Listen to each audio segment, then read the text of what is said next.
It started on his way to the bus, having just left work, walking as quickly as he could down a packed street on a Thursday evening in December. When he jammed his cold hands into his coat pockets, he felt a slip of paper brush against the fingers of his left hand. Thinking it was a wayward receipt, he pulled it out idly, gave it a brief glance, and saw...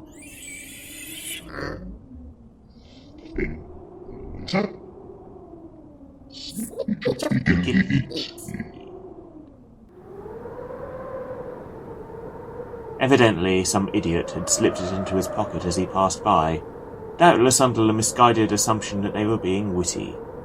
He carried the paper to the nearest bin, let it drop, and watched with disinterest as a breeze caught it and blew it into the distance. The bus was usually a welcome relief from the winter chill. However, on this occasion, some other idiot 5 seats ahead inexplicably decided to open their window, sending a constant blast of icy wind into the faces of everyone sat behind. No one did a thing to amend this, as was so often the case with irritants on buses.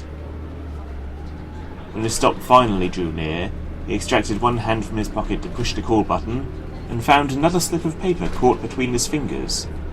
Perplexed, he opened it slowly and read, "Waiting for ye. Soon. Really soon."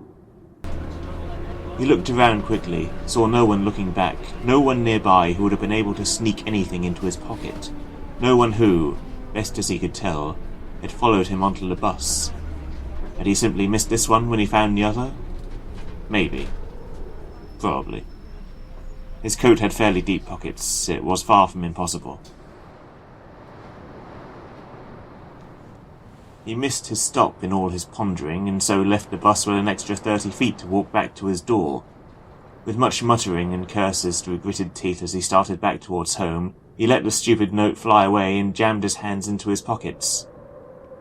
Both hands struck something. Something wet. Wet and sticky. Shocked, he drew his hands back and found they were red and dripping on his shoes. He didn't think after that. He didn't try and figure out what was going on. He ran. He sprinted through the darkness and wind over the pavement back towards his house, wrenching off his coat and letting it fall behind him. Frantic red fingers dove into his trouser pockets and grabbed for his door keys, and instead found a severed ear, along the back of which was scratched as if with a fang or claw. This was the last piece.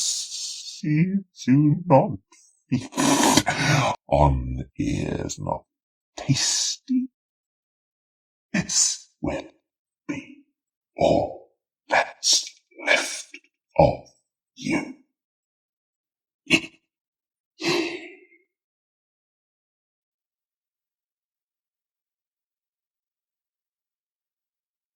The man never actually read this last message.